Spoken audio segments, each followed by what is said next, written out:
qu'on vit la fin d'une époque. Sauf que là, c'est Google qui tire le rideau. L'arrivée de l'IA dans le panorama, c'est une révolution comme a pu effectivement être l'arrivée d'Internet. Et avec elle, la modification du comportement du consommateur est ultra rapide. Les recherches en mode IA, elles sont en moyenne 2 fois plus longues que sur les moteurs de recherche classiques. C'est flippant. Tu te souviens, je sais pas si tu te souviens de ce film Minority Report, où il se balade et les pubs qui sont affichées ne sont visibles. Au fur et à mesure où il avance, il a des pubs personnalisées. C'est exactement ça, on est dans la personnalisation.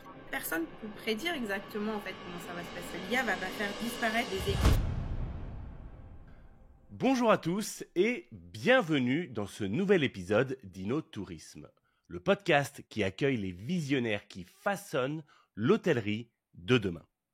Aujourd'hui, on parle d'un sujet qui, à mes yeux, marque un vrai tournant dans l'histoire de la distribution hôtelière. Google vient de fermer la porte sur un chapitre entier et d'en ouvrir un nouveau. Fin des commissions sur Google Ads, montée en puissance de l'IA dans les campagnes et déjà à l'horizon, l'arrivée des agents IA. Restez bien jusqu'à la fin, car mon invité du jour va vous donner la checklist en 7 points pour être IA compatible et donc prêt pour ce futur qui arrive bien plus vite qu'on ne le croit.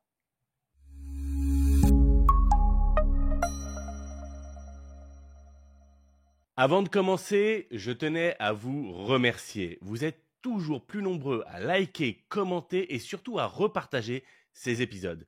Je vous le dis souvent, mais c'est grâce à vos likes que nos vidéos dépassent les dizaines de milliers de vues.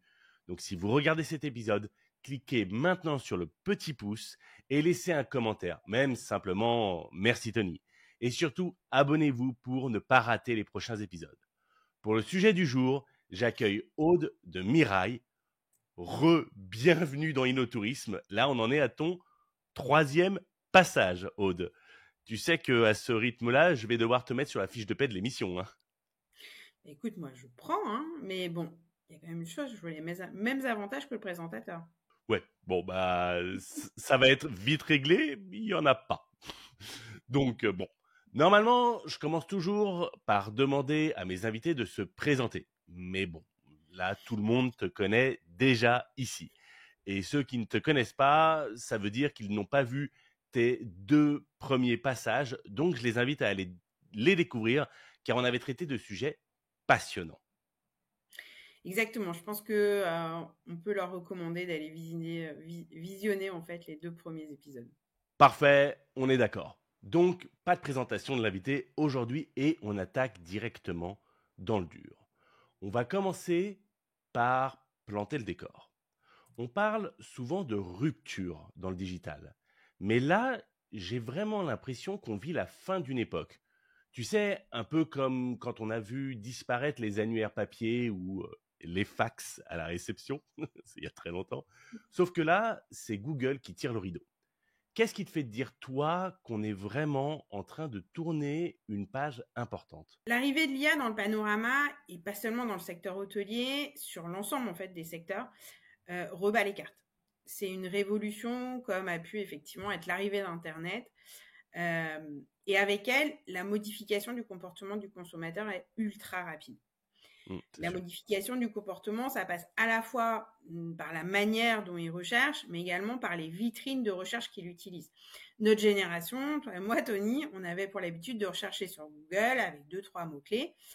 La Gen Z, elle utilise de moins en moins le moteur de recherche de Google et les recherches en mode IA, elles sont en moyenne 2 fois plus longues que sur les moteurs de recherche classiques. Donc, d'un point de vue vitrine, si on prend l'environnement des nouvelles générations, on parle de TikTok, d'Instagram, de ChatGPT, et lorsqu'elles recherchent, elles le fait via des phrases entières et en langage naturel. Elles cherchent une réponse claire plutôt que des résultats de recherche à trier. Donc, l'introduction aussi de la recherche par la voix qui est également en plein essor. Je vais te donner un des derniers chiffres fournis par Google. Les recherches de 6 mots-clés et plus ont augmenté 1,5 fois plus rapidement que les recherches de 1 à 5 mots-clés entre 2023 et 2024. Et d'après les différents insights qu'ils nous ont fait là dernièrement, la croissance, elle est encore beaucoup plus rapide entre 2024 et 2025. C'est hyper Donc impressionnant. ça, c'est par rapport au comportement du consommateur. Si on revient à Google, effectivement, en février dernier, Google a mis fin à son modèle de Google Hotel Ads en modalité CPS, donc commission par séjour, et il n'a laissé place qu'à son modèle du coût par clic. C'est un modèle en fait qui a toujours existé, hein, mais il a ouvert une nouvelle option de gestion au coût par clic qui s'appelle Target ROAS, et c'est basé sur l'IA. Ce modèle au Target ROAS, c'est pareil, pas nouveau sur Google, ça existait déjà sur les campagnes Google Ads, et ça te permet en fait, ce modèle, d'optimiser tes enchères en fonction de la valeur de conversion qui est prévue, tout en fixant un objectif de retour sur investissement. L'utilisation de l'IA, en fait, existe, pareil, depuis longtemps sur Google. Ça existait avec le smart bidding, par exemple, sur tes campagnes ads. C'est C'est stratégie quoi? d'enchère intelligente. Ah voilà, justement, j'allais On te demander c'est explique quoi le bien. smart bidding? Smart bidding, c'est stratégie d'enchère intelligente. Et D'accord. ça permet une optimisation, en fait, de tes enchères grâce à l'IA. Donc, en fait, on voit que progressivement, l'IA prend une place toujours plus importante sur l'ensemble des produits de Google. D'accord, donc en fait, si je te suis bien, on est en train de sortir d'un système où l'hôtelier payait à la performance après le séjour et en fait, on est en train de rentrer dans un système, disons, plus proactif où il faut piloter son budget au jour le jour. Enfin, ça m'a l'air plus flexible, mais aussi plus risqué si c'est mal géré et côté rentabilité, en fait, ça change quelque chose? Tu observes enfin, toi, tu vois déjà des différences ou pas? Alors, en fait, c'est ce qu'on disait. Réellement, le modèle CPC, il a toujours existé. Et si tu prends les groupes, si on parle des groupes hôteliers, beaucoup utilisaient en fait déjà ce modèle d'enchère basé sur le CPC. D'accord. Malgré tout, tu avais beaucoup d'hôteliers indépendants qui souhaitaient, eux, être présents sur le comparateur de prix Google sans prendre de risques et ils avaient donc opté pour le modèle CPS, coût par séjour. Donc, à la performance. Traduction, j'ai une résa séjournée, je paye une commission. Oui, donc en fait, c'est une sorte d'OTA, en fait. OTA pour tes Oui, ads, on va dire. en gros, on aurait pu effectivement le ramener en tout cas au même modèle. Oui, oui, évidemment, j'essaie de vulgariser les choses, c'est tout. Ouais, c'est ça, exactement. Aujourd'hui, le modèle, D'accord. il a disparu et je t'avoue que quand il a fallu aller voir ces hôteliers indépendants et leur dire, ben voilà, vous aviez un modèle à la performance sans risque, maintenant il va falloir passer à décider d'un budget, ça n'a pas forcément été toujours très facile de les convaincre. Ouais, Mais malgré j'imagine. tout, nous, on savait que c'était crucial dans la mesure où cette vitrine de Hotel Ads, ça représente environ 80% des revenus qui proviennent des metasearch. Donc, se couper de cette vitrine, c'était mettre en péril une partie importante de ta vente directe qui provient de cette vitrine.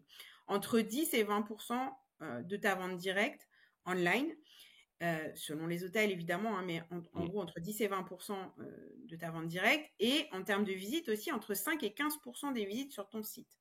Donc, se couper de ce canal-là, de cette vitrine-là, c'était quand même un gros risque. Donc, certains hôteliers nous ont dit pourquoi est-ce que vous maintenez pas, si vous êtes si convaincu ça, pourquoi est-ce que vous maintenez pas en fait cette participation à la performance.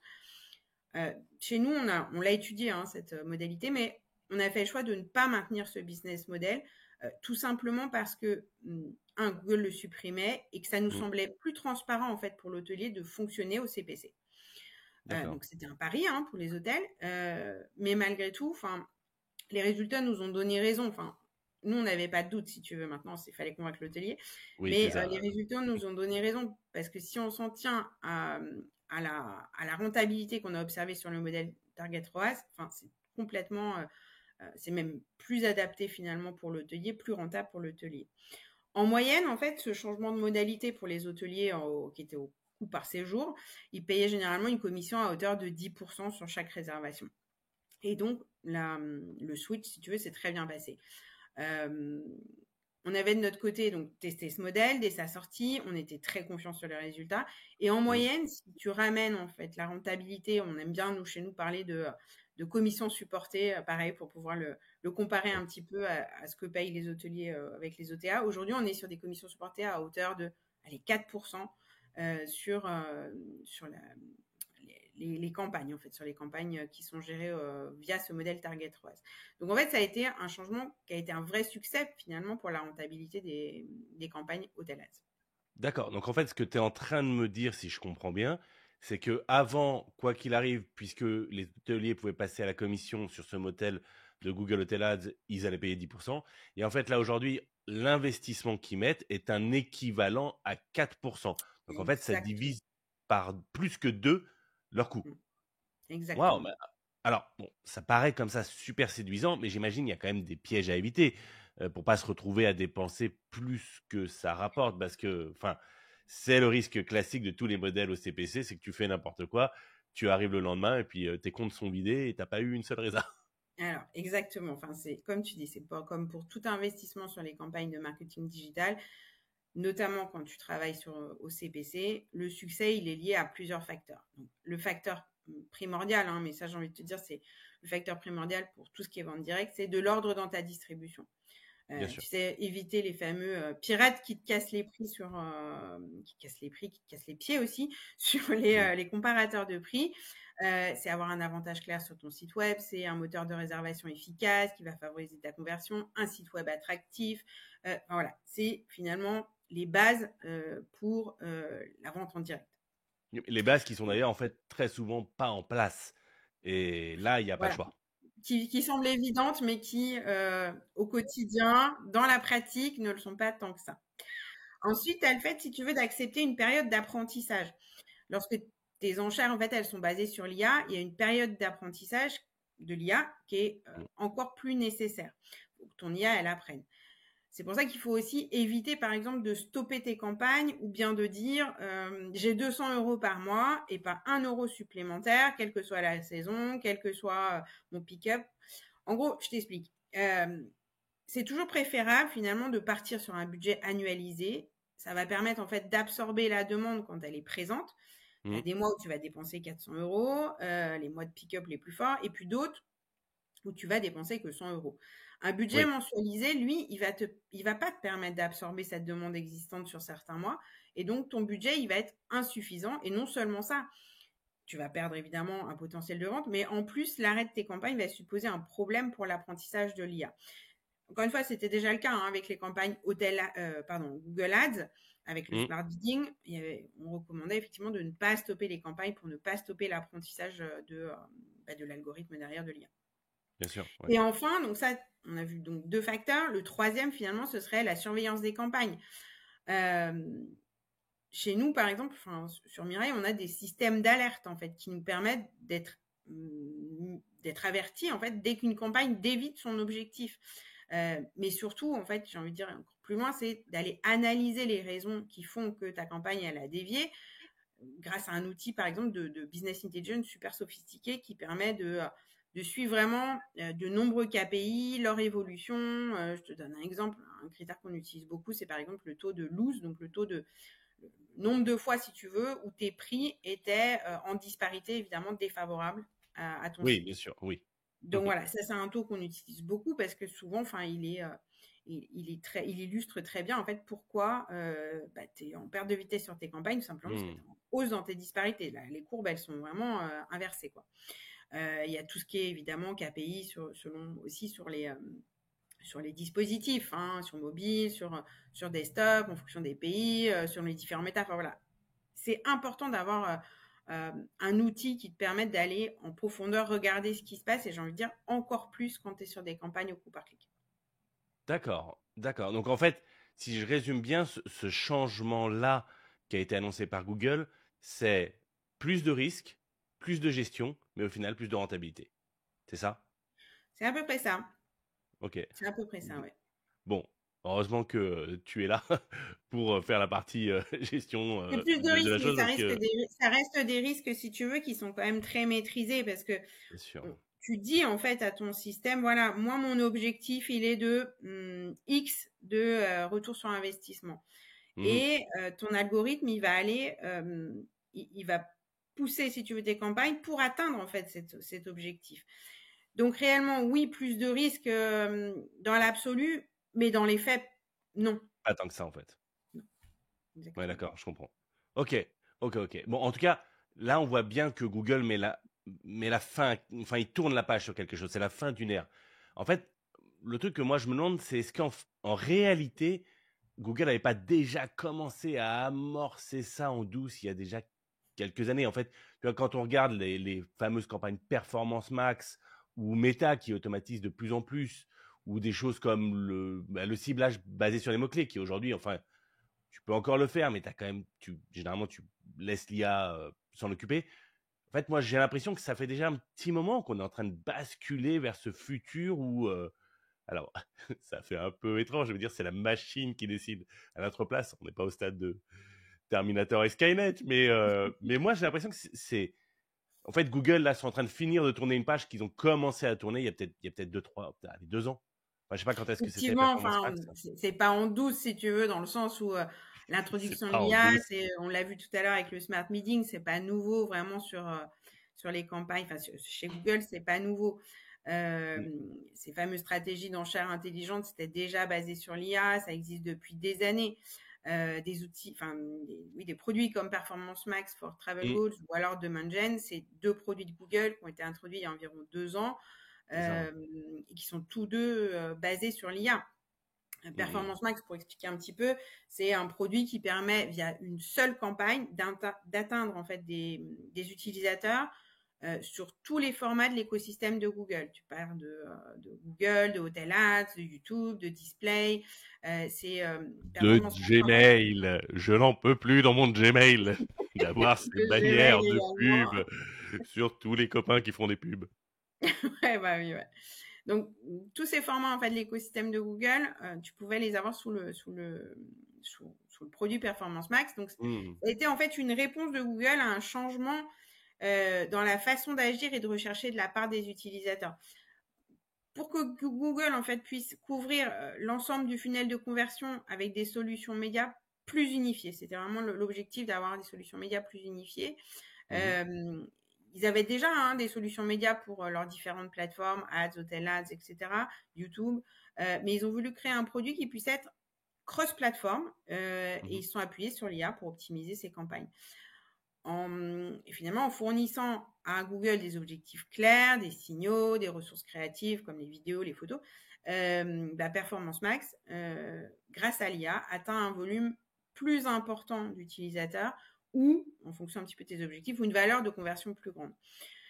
Ce qu'on voit en fait finalement, c'est que plus récemment, en fait, qui pourrait peut-être marquer la fin de cette ère dont tu passes. Ça a été une évolution vraiment, mais Oui, on bien sûr, voit c'est une réellement, c'est évolution. l'explosion de l'utilisation de l'IA de la part des consommateurs. Et c'est là où finalement tu as un changement d'air, si on veut.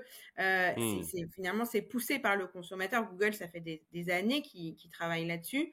Là, ce qu'on voit vraiment sur les derniers mois, j'ai envie de te dire, c'est l'explosion de l'utilisation de l'IA par les consommateurs. Bah, notamment, tu vois, les chiffres que tu me donnais au tout début, où on voit que maintenant enfin les recherches qui sont vraiment verbeuses sont de plus en plus présentes. Et c'est vrai que aujourd'hui, moi, quand je fais une recherche avec de l'IA, je suis pas en train de dire hôtel 3 étoiles. Parce que je veux pas un site qui me dise ça. Je suis en train de dire je veux un hôtel 3 étoiles à République dans tel ordre de prix, bla bla bla bla bla bla bla. Mm-hmm. Donc il y a tout un truc.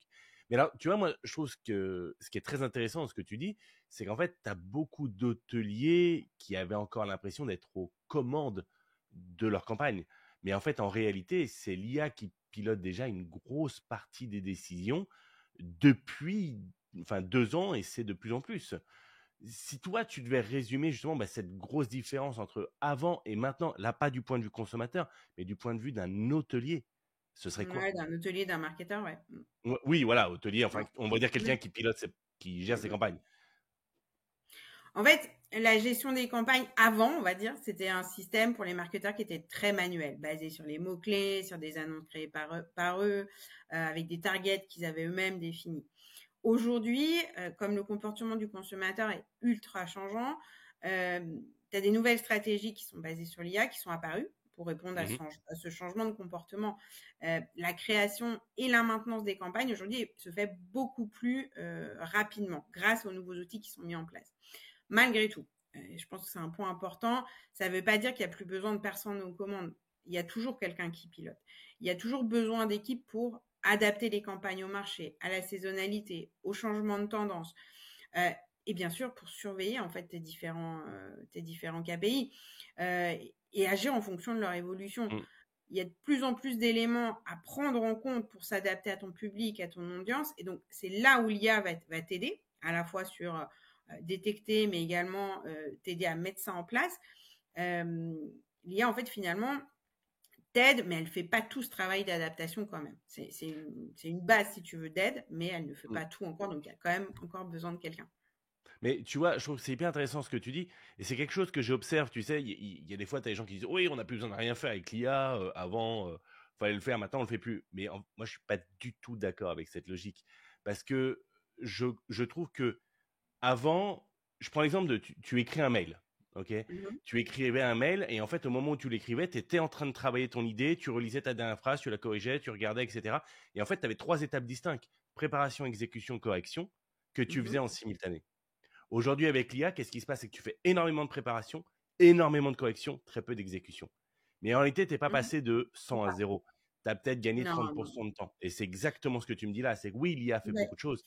Mais en exact. réalité, il y a un autre type de préparation. Et par contre, ça permet de faire plus en un peu moins de temps. Tu vois? Et c'est là où c'est Exactement, c'est sympa. ça. C'est un facilitateur finalement sur Ça. beaucoup de choses. Voilà, c'est comme un super stagiaire qui est là et qui travaille à toute vitesse. Mais tu vois, justement, cette logique-là, c'est ce qui, pour moi, et c'est un des gros cœurs de ce dont je voulais parler avec toi aujourd'hui, c'est cette nouveauté sur le côté search. Mhm. Google, apparemment, vient de pousser cette idée encore plus loin avec un outil qui va complètement changer la donne, le fameux AI Max.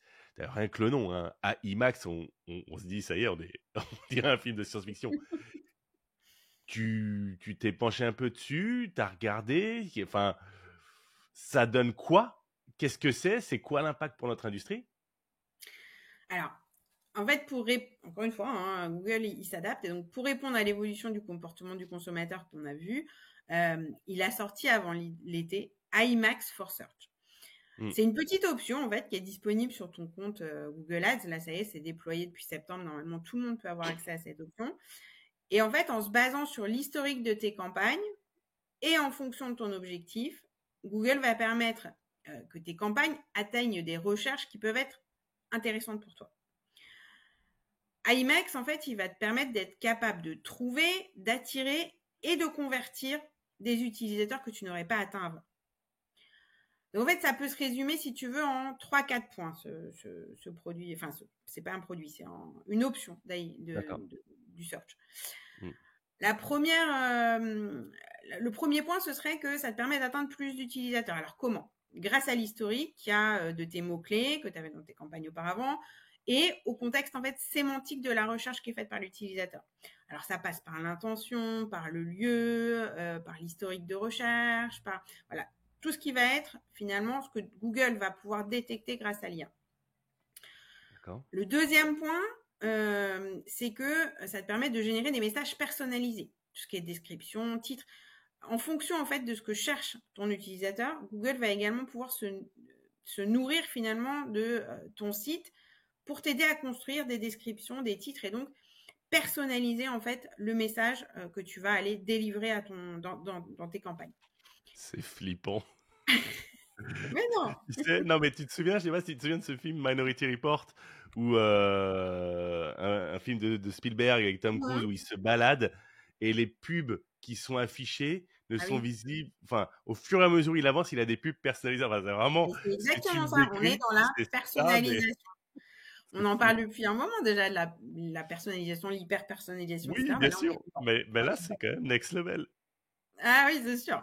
Et donc, Mm, la troisième chose, en fait, qui va être créée, moi, je trouve que c'est finalement, parce que ce deuxième point de personnalisation, tu avais déjà plus ou moins une possibilité de le faire sur le search classique. Mais la vraie nouveauté, moi, je trouve, c'est celle de rediriger, en fait, ton utilisateur vers la page de ton site qui est la plus pertinente pour lui. Ça, pour moi, c'est la plus grosse nouveauté. Je sais pas, par exemple, tu cherches un hôtel, mais Google, en fait, il a détecté que la période qui va t'intéresser, c'est Noël, par rapport à ton mm. historique de recherche. Il va, par exemple, dans ce cas-là, te rediriger.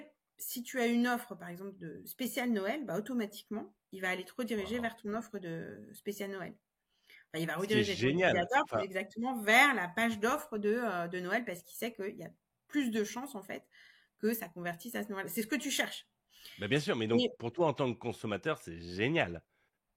Alors oui, je pense qu'en tout cas, alors c'est un des chiffres, tu vois, que nous donnait Google, c'est de dire que 61% des consommateurs, ils veulent des marques qui répondent exactement à leur recherche. Ça devient une exigence, si tu veux. Mm, Et que dans 77% des cas, ils sont frustrés si c'est pas le cas. Donc, mm, mm. 77% des cas où ils sont frustrés, grosso modo, c'est 77% des cas où ils vont s'en aller si quand ils tombent sur ta page, c'est pas exactement ce qu'ils veulent. C'est D'accord. donc, tu vois, il y a une exigence de réponse, et on le voit aussi avec le fait que quand tu recherches via l'IA, tu recherches une réponse, tu ne recherches pas des résultats de recherche, non, tu veux une réponse à ce que tu demandes, Mm. une réponse claire. Et le quatrième point finalement qui est intéressant sur IMAX for Search, c'est le fait que tu vas obtenir des rapports très, très transparents en fait sur ce que te génère cette option. Ça va te permettre de détecter les mots-clés qui ont fonctionné le mieux, les URL sur lesquels tes utilisateurs ont été redirigés, etc. Tout ça, en fait, donc, grâce à l'IA. Mm. Avant, encore une fois, tout ça, c'était très manuel. Avec ce type d'option, en fait, l'IA, ça t'ouvre un champ de possibles et ça te crée plus d'opportunités. Alors, je vois déjà venir la question, parce que quand même, on y revient assez régulièrement. C'est de se dire, ah bah, ça y est, j'ai plus de contrôle. Mais si, en fait, tu gardes un contrôle parce que malgré tout, C'est ce que j'allais grâce te à dire. Google te donne des options pour pouvoir piloter. C'est pas je branche et puis j'attends que ça se passe. Je peux rien Mm. faire. Enfin, s'il y a pas décidé, ça fonctionnera pas. Non. En fait, tu as des listes comme des listes d'exclusion, tu as des brand lists pour contrôler la marque, tu as la possibilité d'exclure certaines URL de ton site pour qu'on puisse pas, pour que ton utilisateur ne soit pas redirigé par exemple sur Oui, ces enfin, URL. sur ta mention légale, par exemple, à quel moment tu veux Ouais, que voilà, ça n'a l'utilisateur pas aille forcément voir une d'intérêt mention d'aller le légale rediriger de vers tes mentions légales. pas Donc voilà, fou. donc tu as toute une série de contrôles que tu peux appliquer sur les zones géographiques, sur le fait de aussi négativiser certains termes de recherche sur lesquels tu n'as pas envie d'impacter ton client. Mm, mm. Voilà. Tu gardes, tu gardes finalement, l'IA en fait va pas tout faire. Elle peut t'aider à faire beaucoup de choses, mais il y a toujours besoin d'un pilote dans l'avion pour contrôler Ah, tout ça. je vois qu'on a des références cinématographiques similaires. C'est un Voilà, petit culte. exactement. Ça parle. Voilà, exactement. Mais alors, donc en fait, si je résume bien, la différence, c'est que tu n'es plus en train de viser juste des mots-clés. En fait, tu essaies de viser l'intention de l'internaute pour fabriquer l'annonce et effectivement choisir la page de destination. Alors, pour l'hôtelier, c'est à la fois magique et un peu effrayant, comme je disais tout à l'heure. Mais concrètement, demain matin, comment on peut tester ça? Qu'est-ce qu'ils peuvent faire? Alors, effrayant Tony, je pense que c'est en fait finalement comme toute nouveauté, ça peut paraître il peut y avoir d'hésitation, on va dire, mais l'important finalement, c'est de la tester finalement cette option avant de se faire une opinion. Faut le voir aussi comme une façon de gagner du temps, d'atteindre un nouveau public et donc de mieux le convertir. Pour tester l'option d'IMAX, tu as déjà plusieurs conditions avant de te lancer. Déjà, il faut que tu aies un groupe d'annonces qui produisent en moyenne plus de 30 conversions par mois. Pourquoi? Parce que comme tu es basé sur l'IA, il a besoin quand même de données pour pouvoir t'aider à aller plus loin. C'est logique. Exactement. Ensuite, il faut avoir un budget minimum autour de 50 euros par jour. Alors, encore une fois, ça ne veut Ah oui, pas quand dire même. que tu vas dépenser 50 euros par Mmh. jour. Ça veut simplement dire que tu as un budget qui est considéré un peu comme illimité et qui est donc capable de couvrir l'ensemble de ta demande. C'est pareil. Les hôteliers qui aujourd'hui ont des budgets très très restreints, ça n'a pas forcément de sens. L'important, c'est au départ de déjà couvrir l'ensemble de ta demande existante avant de te lancer sur une nouvelle option. Donc, encore une fois, prévoir du budget pour pouvoir le faire, ce qui veut pas dire que que la rentabilité va baisser. Non, ça veut simplement dire que tu vas atteindre un volume plus important. Et puis, bien sûr, évidemment, l'activer sur ton compte et analyser les résultats. Alors là, encore une fois, c'est important de pas demander ou à votre agence ou à vos marketeurs en interne de vous montrer des résultats sous 10 jours. Il y a une période d'apprentissage et le délai recommandé par Google, c'est testé à peu près sur 8 semaines avec une révision et puis une optimisation entre 3 et 7 semaines, entre la 3e et la 7e semaine. D'accord. Alors, moi, j'ai juste une question. En fait, j'ai tiqué un petit peu tout à l'heure quand tu m'as parlé du budget, parce que je me dis, tu vois, t'es un groupe d'hôtels, c'est pas un problème. T'es un petit hôtelier indépendant, 50 euros par jour, 1500 euros par mois.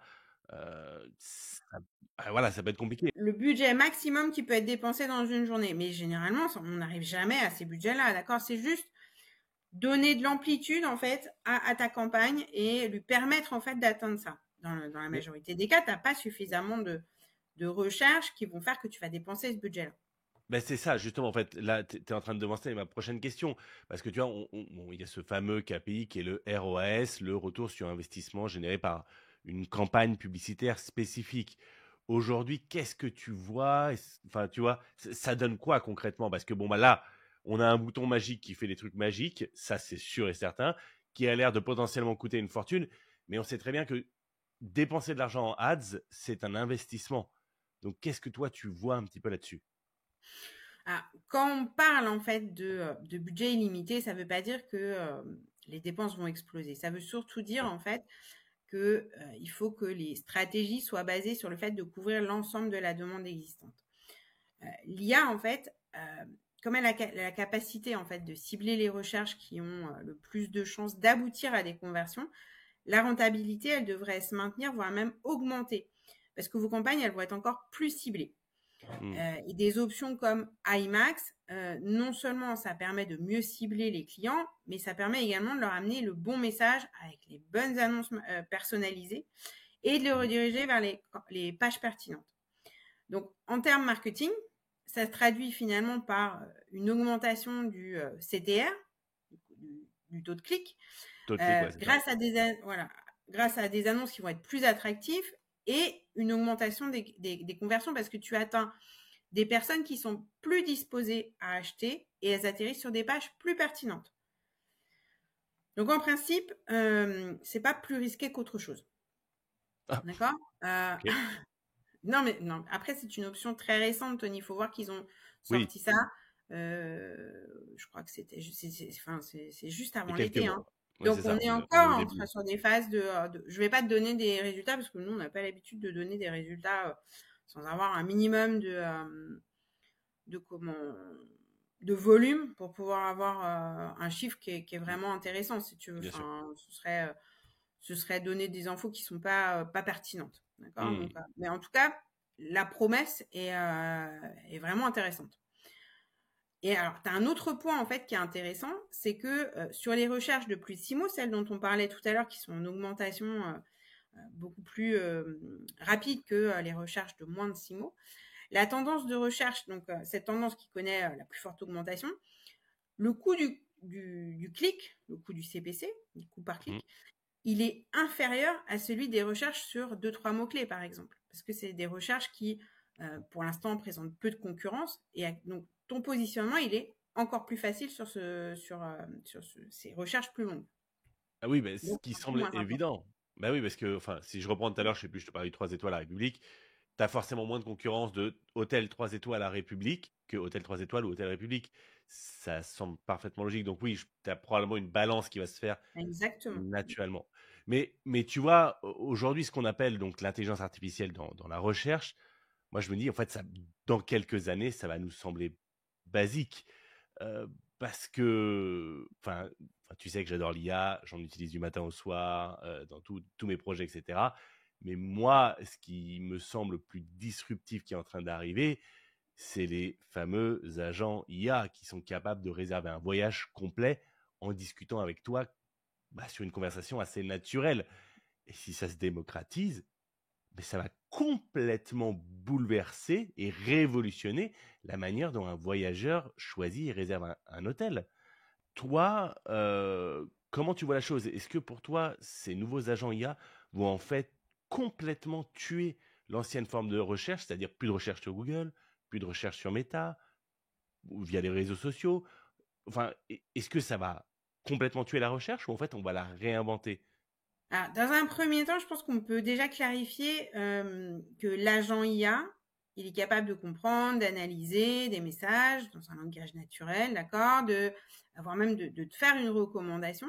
Et après, tu as l'IA agentique, qui est encore une étape encore supplémentaire, Mm. différente, où là, il est à la fois capable de comprendre, d'analyser, de faire une recommandation, mais également de mettre en œuvre les recommandations. Donc, par exemple, ce que tu disais, de réserver un voyage de bout en bout. Aujourd'hui, ils ne sont pas capables de le faire. Ça viendra, sans doute, mais pour l'instant, ils ne sont pas capables de le faire. Dans la même idée, en fait, donc tu as Google qui a lancé AI Mode et AI Overview. Alors, ce n'est pas encore disponible sur le marché français, mais ça va arriver. On parle de problèmes juridiques aussi sur la France, parce qu'on est toujours Oui. Ah, tiens, France, problème juridique, ça m'étonne. Pointilleux sur ces choses-là. Aujourd'hui, on le trouve aux États-Unis principalement. Je crois que ça a été ouvert aussi sur l'Angleterre récemment. Donc, pour expliquer un petit peu à ceux qui ne connaîtraient pas, AI Overview, ça te permet de faire une recherche longue comme tu le ferais sur le ChatGPT, par exemple, et ça va te donner une réponse à ta question. Donc, en plus finalement des résultats habituels de recherche. Je vais te partager l'écran rapidement. Tu vois, donc là, en fait, pour montrer un petit peu ce que c'est AI Mode et AI Overview. Donc là, tu vois, là, je me suis connectée comme si tu étais aux États-Unis pour pouvoir justement avoir ce petit bouton d'AI Mode. Ouais. Donc là, tu vas faire ta recherche. Donc, je te montre ce que ça a donné parce que je l'ai préparé, pour être complètement honnête. Je te l'ai préparé parce que ça reste du bêta et donc, si on voulait avoir quelque chose d'intéressant à montrer. Donc là, je lui ai dit comment est-ce que je peux aller de Aix-en-Provence TGV, on va dire, au centre-ville. Donc là, on est sur de l'AI Overview. C'est deux choses différentes. AI Overview, en fait, tu poses ta question et hop, il va te répondre une réponse courte. Okay. Qu'est-ce qu'on voit en fait sur AI Overview? On voit. Alors, là, moi, j'ai toujours que l'écran Google, la page d'accueil. Ah, pardon, excuse-moi. Hop, j'ai un distinguo. Voilà. Voilà, ok, c'est bon. Donc là, en fait, voilà, je lui ai posé comme question comment est-ce que je peux aller de la gare TGV, en gros, d'Aix-en-Provence au centre-ville? Et il me donne une réponse, le fameux AI Overview. Okay, donc, il me donne les différentes réponses. Donc, ça, c'est pour la partie AI Overview qui est une des premières options qui est mise en place. Hop, je vais te partager maintenant la réponse qui serait... Voilà. Là, on est sur AI Mode. Donc, on a cliqué sur le petit bouton. Je reviens juste une seconde ici. Ouais, le AI Mode qu'on avait ici. On a cliqué sur le petit bouton ici. OK. Et tu vas avoir ta réponse. Donc là, j'ai dit, j'ai besoin d'un hôtel à Aix-en-Provence du 25 au 27 octobre. Et là, tu vois, il commence à te partager des réponses. Qu'est-ce qu'on voit? On voit notamment, quand tu cliques ici, c'est la fiche Google My Business et Google Hotel Ads. Donc, attention à tout ce qui est votre fiche Google My Business et on y reviendra plus tard. Tu sais que j'ai fait un test hier sur ChatGPT. Je testais 2-3 petites choses pour voir du référencement d'hôtel. Et un des points dont il me parlait, c'était précisément ça, la fiche Google My Business. Hyper intéressant. D'accord. Ok. Donc, c'est vrai que ces options de AI Mode et AI Overview, même si ce n'est pas encore disponible, ça ne va pas tarder à arriver et sur plein de marchés. Ça a été accepté sur pas mal de marchés. Je pense que d'après ce qu'on a pu comprendre, d'ici la fin de l'année, ça devrait être disponible un peu partout. Si on revient en fait au meta-search, parce que c'était ta question un petit peu, enfin les meta-search, le search, si on se penche par exemple sur la partie meta-search, aujourd'hui, tout est encore un petit peu à imaginer. Enfin, ce qu'on voit en fait, c'est des rapprochements, tu vois. Donc Google évidemment avec son propre produit Gemini et on l'a vu aussi sur l'AI Mode et AI Overview là, que je te montrais. On voit que Perplexity, ils ont développé un partenariat avec TripAdvisor. Kayak.ai, c'est basé sur ChatGPT. Skyscanner, il y a aussi quelque chose en place avec Microsoft Copilot. Donc, à l'origine, en fait, l'origine finalement du meta-search, c'est l'intérêt du client final pour obtenir le meilleur prix. Cette demande, elle ne va pas disparaître avec l'arrivée des IA. Et en fait, finalement, encore moins quand tu vois la situation économique, l'augmentation des prix, etc. Enfin, la recherche du meilleur prix, elle va rester un élément central dans la prise de décision du consommateur. Il va continuer à le chercher, ce meilleur tarif. Ce qui peut changer, par contre, c'est la façon dont le consommateur le recherche. Donc, les meta-search, ils commencent à créer leurs propres agents IA. On le voit avec Google, par exemple.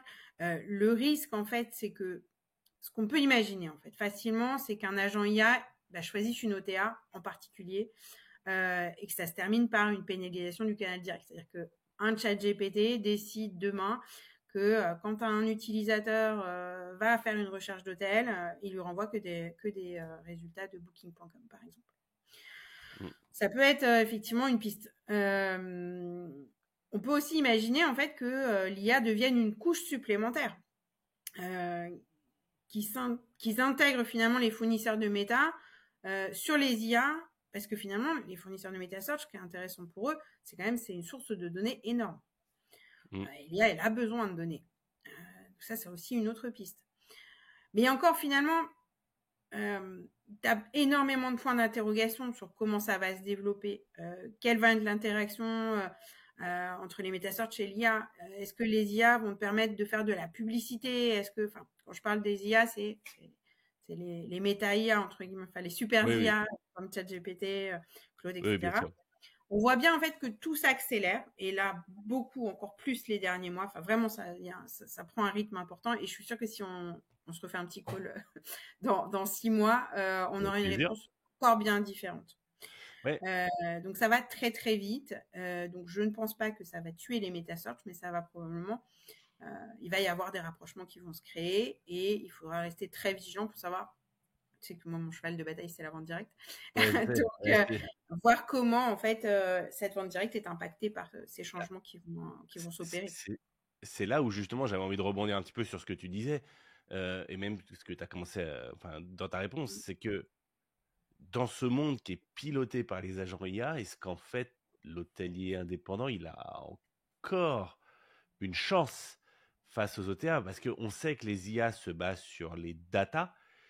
Et aujourd'hui, les datas, oui, tu as ton site web, tu as ton Google My Business, mais les datas, elles se trouvent sur Booking, sur Expedia, sur Trip, c'est pas un peu compliqué pour eux? En fait, tout va dépendre comment ça va évoluer au niveau techno, en fait. À quelle rapidité, plusieurs enjeux, hein, mais un des enjeux, c'est à quelle rapidité la techno, elle va être mise en place, à quelle rapidité aussi le consommateur final, notre client, il va s'adapter à cette nouvelle technologie, parce que l'IA présente de nombreux défis, hein, mais notamment en termes de sécurité. Les paiements, les données personnelles. Et tu sais qu'en Europe, on est particulièrement à cheval sur les données personnelles. Et c'est très bien, hein, le consommateur a cette demande aussi de respect de la vie privée, des données personnelles. Donc, ça va dépendre à quelle rapidité ça va se mettre en place, et aussi comment ça va se passer. Parce que si ton consommateur, il commence à ne plus avoir confiance, si l'IA, ça suppose une hausse des fraudes, des fuites de données personnelles notamment, l'adoption, elle peut être aussi beaucoup plus lente que prévu. Oui, c'est vrai que tu as ce point-là. Est-ce que le consommateur, il n'y a pas un moment donné où ils vont freiner les choses? Exactement. Exactement. Après, tu as le fait que, de toute façon, donc aujourd'hui, mon hôtelier, il n'est pas encore piloté par l'IA, hein, en termes de distribution. Tu n'as aucun modèle de distribution hôtelière aujourd'hui basé sur l'intelligence artificielle. Et aucun, en fait, qui propose, si tu veux, un système de tarification en temps réel pour les hôtels. Les valeurs affichées qu'on voit aujourd'hui, c'est des estimations. Dans le cas qu'on a vu tout à l'heure, par exemple, Gemini, effectivement, c'est la redirection vers Google Hotel Ads. Ça reste de la redirection. Pour l'instant, l'IA n'est pas un vecteur de transformation de la distribution hôtelière aujourd'hui. D'accord, ça peut changer demain. D'un point de vue encore techno, il faut voir que le secteur hôtelier, il est très particulier. Il ne s'agit pas d'acheter le dernier bouquin à la mode via ChatGPT. C'est finalement un acte d'achat relativement simple. Réserver un hôtel, ça suppose une complexité, c'est-à-dire évidemment des dates, mais ça c'est relativement facile, mais tu as les adultes, les enfants, quelle va être l'occupation, quel est le régime d'hébergement que je souhaite, quelles sont les conditions d'annulation, est-ce que j'ai un club de fidélité, quels sont mes moyens de paiement. Tout ça, ça a une complexité au niveau de la réservation hôtelière qui laisse à supposer que ça va être peut-être un peu plus long que ce qu'on peut imaginer. Une chose est sûre, en fait, pour un hôtel indépendant ou des groupes de taille moyenne, ils vont devoir s'entourer de partenaires technologiques fiables. Je veux dire, des partenaires qui vont être capables de s'adapter rapidement au changement pour pouvoir rester dans le jeu. Parce que l'IA étant un monde qui évolue très, très, très vite, si les partenaires technologiques ne sont pas à la hauteur, c'est sûr qu'on va avoir un problème d'agilité. c'est marrant parce que tu me dis ça, c'est le même discours en réalité depuis 20 ans. Ça a été le discours du début d'Internet, ça a été le discours du début des OTA, ça a été le discours du début de techniques de ads, etc., de les réputations. Il y a un moment donné, en fait, l'hôtellerie d'il y a 30 ans, c'était 3-4 métiers. C'était légal, RH, accueil client énormément. Aujourd'hui, c'est 25 métiers, dont 20 qui sont technologiques. En fait, il n'y a pas le choix. Tu es obligé. Tu peux pas être bon partout. C'est impossible, quoi. Exactement. Excuse-moi, je t'ai coupé dans ta réponse. Non, non, mais t'inquiète pas. Il y a aussi, si tu veux, une autre chose à prendre en compte, c'est finalement de voir comment les ETA vont s'allier avec l'IA. Et là encore, on peut imaginer plein de choses. On a parlé des alliances, mais faut voir aussi que jusqu'à quel point, en fait, ces alliances, elles ont du sens pour les OTA. Parce que imagine, tu as Booking, par exemple, qui réalise environ 70% de son trafic en direct. Donc, si demain, il devient dépendant de ChatGPT ou d'un autre, mais pour une grande partie de son trafic, il se met en risque, il se met en péril, entre guillemets, dans le sens où Bien sûr. jusqu'à quel point, en fait, ce trafic, demain, ChatGPT ne va pas lui faire payer. Oui. Donc, il pourrait y avoir aussi ça. une certaine résistance finalement des OTA par rapport aux super IA comme ChatGPT ou Gemini, ou peu importe quoi. Donc voilà, aujourd'hui en fait, personne peut prédire exactement en fait comment ça va se passer. On a beaucoup de pistes, mais on n'a finalement aucune certitude de comment ça va se passer. Et la seule conseil finalement qu'on peut donner aux hôteliers en se disant voilà comment est-ce qu'ils peuvent aujourd'hui par rapport aux OTA prendre en compte finalement cette évolution vers l'IA, c'est de leur dire de s'entourer. C'est ça. Et de mettre ce qu'on a dit aussi tout à l'heure, c'est mettez de l'ordre dans votre distribution, proposez les meilleures conditions sur votre site web. Enfin voilà, ce qu'en principe vous devriez déjà faire. Mais aujourd'hui, pour évoluer vers l'IA, va falloir aussi savoir s'entourer. Ok, génial. Alors, on arrive vers la fin, mais tu m'avais teasé en off une checklist en 7 points pour être IA friendly ou IA compatible ou IA, je ne sais pas comment on peut l'appeler ça. Est-ce que tu pourrais nous partager rapidement, mais voilà, les 7 actions assez simples qu'un hôtelier peut faire là, maintenant, cette année. Enfin, cette année, on est en fin d'année, mais voilà. D'ici à 12 mois. D'ici à 12 mois, c'est pas mal, voilà. Alors, effectivement, on pourrait le répartir en 7 points. La première chose, mais je pense que ceux qui nous écoutent, ils sont déjà en fait dans cette démarche. La première chose qui nous semble importante, c'est une démarche de curiosité et de formation. Pour les hôtels indépendants, tout comme les chaînes, la première chose à faire finalement, c'est de lire, de comprendre, de se former sur l'IA. De s'abonner à la chaîne InnoTourisme où on parle tout le temps d'innovation et d'intelligence artificielle en ce moment. Voilà, donc ça c'est la première démarche, c'est vraiment la curiosité, la formation. Pour être prêt et finalement petit à petit aussi on comprend les enjeux, voir comment ça évolue, comme ça va très vite, c'est important de rester à jour. Ça c'est vraiment le premier point, la formation, la curiosité. Ensuite, c'est s'intéresser un petit peu, demander à ses fournisseurs où est-ce qu'ils en sont, qu'est-ce qu'ils font aujourd'hui sur le sujet de l'IA. Je te donne un exemple. Chez nous, on prépare depuis de nombreux mois plusieurs agents IA. Certains, ils sont déjà disponibles en bêta sur les sites web de nos partenaires hôteliers. Des agents qui vont être capables de répondre aux questions des clients en langage naturel, en plein de langues. Au sujet des réservations, de la fidélité, des services, enfin, plein de sujets liés à l'hôtelier. Et tout ça de manière écrite, mais pas que, en fait. On va avoir une fonctionnalité de recherche par la voix, par exemple. Alors, c'est qu'un exemple. On travaille sur plein de sujets sur l'IA, mais ça, c'est un des sujets qui est en cours chez nous. Ensuite, un troisième point, c'est d'un point de vue SEO. Alors, bien auditer ses contenus, ajouter des métadonnées, préparer vos sites pour l'IA. Préparez-les à les rendre lisibles pour ChatGPT et ses consoeurs. Même si ça devrait, j'ai envie de dire, déjà être fait, il faut prendre soin de bien réviser ces contenus, de les mettre à jour. Et puis, on l'a vu, réviser vos fiches Business My Profile. Ça semble assez terre à terre de dire ça, mais on le voit, ça a un vrai impact aussi pour la lisibilité sur l'IA. D'un point de vue SEA, donc là plus search, on l'a dit, prévoir un budget, tester les nouvelles fonctionnalités de Google Ads comme iSearch, iMax for Search. Tout le sujet d'aujourd'hui. Exactement. C'est ça. Et puis sécuriser votre protection de marque en search. Enfin, Évidemment. encore une fois, c'est du bon sens, c'est des choses qui doivent être faites, mais ça a encore plus d'importance avec l'IA. D'un point de vue meta-search, clairement, soyez présents. L'exemple qu'on a vu avec Google sur iOverview ou iMode, c'est la meilleure illustration, notamment sur iMode. Actuellement, sur ces inclusions de l'IA dans le search classique de Google, les réponses alimentées via Gemini proviennent en fait des fiches My Business et l'hôtel est présent. Si l'hôtel en fait est présent sur Hotel Ads, tu gagnes encore en visibilité sur les plateformes. Ensuite, d'un point de vue technologique, il faut avoir, même si c'est plus généralement vos fournisseurs, mais avoir un flux clair d'inventaire, de prix, pour que les agents IA puissent venir à un moment s'y connecter. Et puis renforcer aussi la collecte de données first data, de first party data, comme par exemple les données des adhérents de votre club de fidélité, par exemple. Ça, c'est des données qui vont être importantes pour l'IA. Et enfin, et on n'en parle pas assez malheureusement quand on parle d'IA, tu as un facteur humain.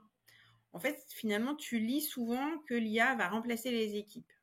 J'y crois pas. Réellement, actuellement, on a besoin d'équipes justement pour comprendre l'IA, pour le mettre en place en termes de technologie. Il y a comprendre en fait les besoins réels des hôteliers. On a besoin de capable de comprendre l'audience des hôtels. C'est pas simplement l'IA, c'est pas simplement je branche et puis je vois et puis ça tourne. Le facteur humain dans le déploiement de l'IA est très important. Et puis pour aussi que les hôteliers, si tu veux, voient que leur secteur est aussi un petit peu particulier, c'est que finalement, sur le secteur hôtelier, tu as une chose qui est certaine, c'est que l'expérience dans l'hôtel, au moment du séjour, elle ne pourra jamais être remplacée par l'IA. Complètement. C'est un point très important à garder en tête et un point aussi qui doit faire dire, non, l'IA va pas faire disparaître les équipes parce que l'expérience dans l'hôtel, il restera en grande partie lié aussi à vos équipes. Tu sais, c'est marrant que tu me dises ça, parce qu'il y a une étude qu'on vient de faire donc, sur 10 minutes hôtel, sur le top 10 des problèmes actuellement dans l'hôtellerie. Et le numéro 1, c'est le personnel. C'est de pas trouver les bonnes personnes, de pas trouver des collaborateurs avec qui on arrive à créer quelque chose, qui vont être dévoués à l'entreprise, etc., ou des problèmes avec le personnel.